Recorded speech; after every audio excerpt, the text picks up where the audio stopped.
জামাত ইসলামের সামান্য চাপেই কঠিন চ্যালেঞ্জের মুখে বিএনপি সরকার। নানান ক্ষেত্রে পিছু উঠতে বাধ্য হচ্ছে বিএনপি। এরকম অনেক ঘটনা ঘটে।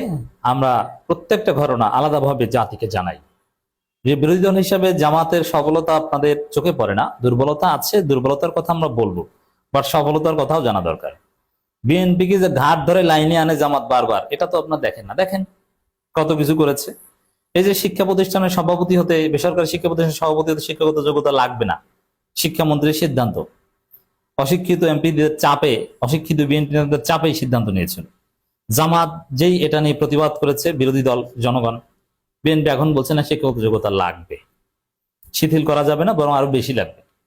বরং এটা স্ট্রিক্টলি দেখা হবে যে সভাপতি শিক্ষাগত যোগ্যতা কতটুকু আছে। পুলিশ সপ্তাহ তদন্ত করবে। যেই জামাত এনসিপির লোকজন প্রতিবাদ করলো, এখন বলছে না তদন্ত করা হবে না। পিলখানা ট্রাজেডির আরেকবার তদন্ত করবে, প্রতিবাদের পর বললো যে না আর তদন্ত করবো না। পদে পদে পদে পদে বিএনপি পিছনে, এটা ভালো, এটা গণতান্ত্রিক, বিএনপিকে ধন্যবাদ জানাই। কিন্তু এটা যে জামাতের সফলতা, এটাও আপনাকে বুঝতে হবে। তো এরকম নানান দিক আছে। কিন্তু এবার যে বিষয়টা দেখাবো, এটা খালি চোখে দেখা যাবে না। এটা আপনারা দেখবেন না, বুঝবেন না যে বিএনপি একটা বড় পরিকল্পনা থেকে পিছু হটতে শুরু করেছে জামাতের ভয়ে। কি সেটা? দর্শক, বিএনপি রাষ্ট্রীয় প্রতিষ্ঠানগুলো দলীয়করণ করার একটা সিদ্ধান্ত নিয়েছে। পিএসসি সহ দুদক, ন্যায়পাল বা আরো যত সাংবিধানিক প্রতিষ্ঠান আছে, সবগুলো ভয়ানকভাবে দলীয়করণ করার সিদ্ধান্ত নিয়েছিল বিএনপি। এবং বিএনপির অতীত ইতিহাস বলে বিএনপিতে মেধার মূল্যায়ন নাই। যেমন বিএনপির আমলে বিসিএস এ প্রচুর দুর্নীতি হতো, এবং বগুড়া থেকে বিএনপি যাকে মনে করতো তাকে প্রশ্ন আউট করে নানান সিস্টেমে রেকমেন্ডেশন দিয়ে তাকে বিসিএস ক্যাডার বানিয়ে দিত, এবং বিসিএস পরীক্ষা বাতিল হওয়ার মতো বেশ কয়েকটা ঘটনা বিএনপির আমলে ঘটেছে। একদম পুরো বিসিএস বাতিল হয়েছে। তো দর্শক, এই দলীয়করণ করা এটা বিএনপির অভ্যাস। এমনকি 2001 থেকে 2006 বিএনপির দলীয়করণের কিছু ভাগ কিন্তু জামাতও নিয়েছে।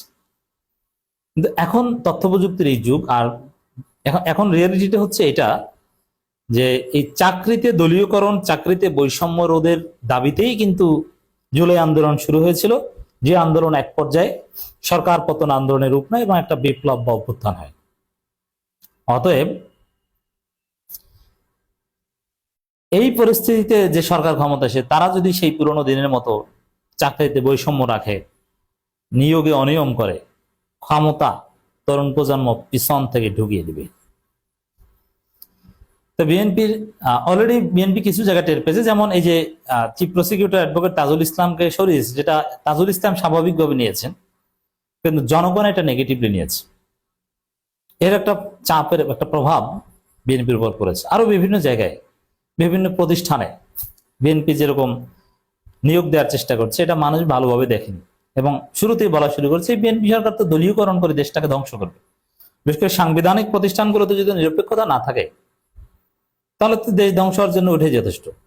এই সাংবিধানিক প্রতিষ্ঠানের নিয়োগ বা এই সংক্রান্ত বিষয় নিয়েই তো হাসিনার পতন হয়েছে। হাসিনার পতন তো বিএনপি জামাত ঘটাতে পারেনি, ছাত্ররা ঘটিয়েছে। কারণ কি? পিএসসি সংক্রান্ত বিষয়। এই পিএসসি চাকরিতে বিসিএস এ কোটা রাখা যাবে না, এইতে রাখা যাবে না, সেই রাখা যাবে না, এগুলো নিয়েই তো ঘটনা শুরু হয়েছে। শুরুটা তো পিএসসি থেকে। তো দর্শক,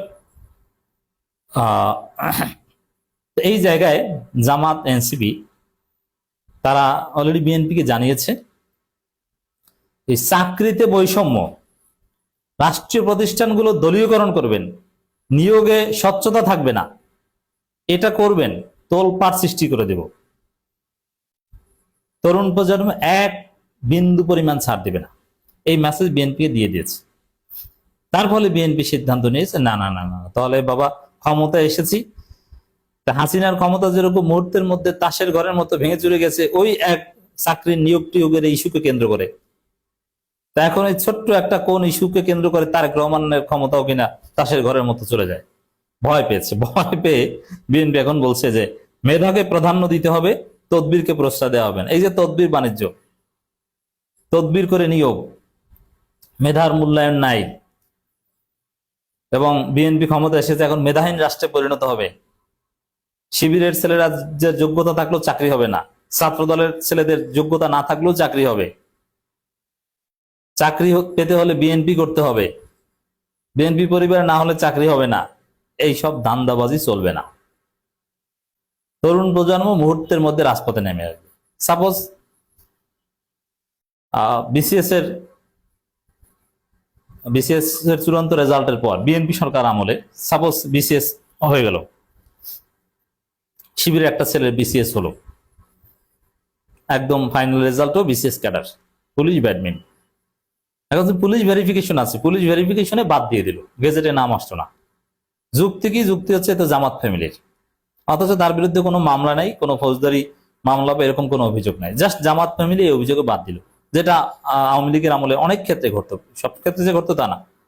দেখেন, আওয়ামী লীগের আমলে শিবিরের অনেক ছেলেদের বিসিএস ক্যাডার হয়েছে, তারা সিস্টেমে পরিস্থিতি মোকাবেলা করতে পেরেছে। যেমন যাদের বিরুদ্ধে মামলা ছিল, টাকা দিয়ে সেই মামলাকে নাই করে দিয়েছে, এবং জামাত ফ্যামিলির লোকজন পুলিশকে টাকা দিয়ে পজিটিভ রিপোর্ট দেওয়ার ব্যবস্থা করেছে, এরকম নানান ভাবে। আর শিবিরের একটা অ্যাডভান্টেজ হচ্ছে যে শিবিরের ছেলেরা শিবির করে ঢাকায়, গ্রামে তাদের পরিবার জামাত না, এরকম অনেকেই আছে, কিন্তু যাদের পরিবার জামাত তারা অনেকেই কিন্তু আটকে গেছে। তো শিবিরের ছেলেদের বিসিএস হয়েছে কিভাবে আর হয় নাই কিভাবে, আশা করি বুঝাতে পেরেছি। এখন বিএনপির আমল যদি এরকম হয় যে জামাত ফ্যামিলির কেউ বিসিএস পাস করার পরও, চাকরি হওয়ার পরও শেষ পর্যন্ত গেজেটে নাম বাদ করেছে, ওই এক ঘটনা নিয়ে বাংলাদেশে উত্তাল হয়ে যাবে, শিবির আন্দোলন করবে, এবং সেই আন্দোলন থেকেই কিনা আবার তারেক সরকারেরও পতনের ঘন্টা বেজে যায়। কারণ ছাত্রদের সাথে দুই নম্বরই করলে ওই সরকার থাকতে পারে না। ছাত্র জেগে উঠলে, ছাত্রদের অধিকার হরণ করা হলে খবর আছে। অতএব মেধাকে প্রাধান্য দেওয়ার সিদ্ধান্ত বিএনপি নিয়েছে, এতে ছাত্র দলের লোকজন চাকরি পাক বা না পাক, মেধাকে প্রাধান্য দিতে। এই ক্ষেত্রে উল্টাপাল্টা করতে যাবে, একদম বেকায়দায় পড়ে যাবে, ভয় পেয়েছে। তো এটা কিন্তু ভালো, আমরা ধন্যবাদ জানাই এই ভয় পাওয়াটাকে। বিএনপি মহাসচিব ও স্থানীয় সরকার পল্লী উন্নয়ন ও সমবায় মন্ত্রী মির্জা ফখরুল ইসলাম আলমগীর বলেছেন, সব ক্ষেত্রে মেধাকে প্রাধান্য দিতে হবে, তদবিরকে প্রশ্রয় দেওয়া হবে না। ছাত্রদল তোমার মেধা নাই, তুমি ছাত্রদল নেতা, তুমি বিসিএস ক্যাডার হতে যাও, চুপ, তুমি এখান থেকে চলে যাও। হ্যাঁ, এটাই হবে। আমি বলছি, অনেকে ভয় আছেন যে পিএসসি টিএসসি এগুলো কি না কি করে, করুক না, ক্ষমতা পিছন থেকে ঢুকিয়ে দিব, করুক না উল্টা পাল্টা কিছু, যোগ্যতা থাকা সত্ত্বেও তাকে বঞ্চিত করুক না। অযোগ্যদের নিয়ম লঙ্ঘন করে আপনি নিয়োগ দেন না, একটা করে দেখেন যে কি হয়, এদেশে আমরা কি ঘটাই। এটা জানেন যে এইসব কাজ করতে গেলে ক্ষমতার মসনদ নিয়ে নাড়াচাড়া শুরু হয়ে যাবে। চাকরি বাজারকে অসম্ভব আখ্যা দিয়ে তিনি বলেন, তরুণদের আত্মসংস্থান তৈরির জন্য সবাইকে ঐক্যবদ্ধ ভূমিকা রাখতে হবে। এ সময় নিজ জেলা ঠাকুরকে বিশ্ববিদ্যালয়ে পড়লেন মহাসড়ক, নানান কথা বলেছেন ইত্যাদি। মূল কথা হচ্ছে এটি মির্জা ফখরুল বোঝাতে চেয়েছেন যে না, মেধাকে প্রাধান্য দেওয়া হবে, দলীয়করণ বা দলের লোকজন এইসব এগুলো চলবে না।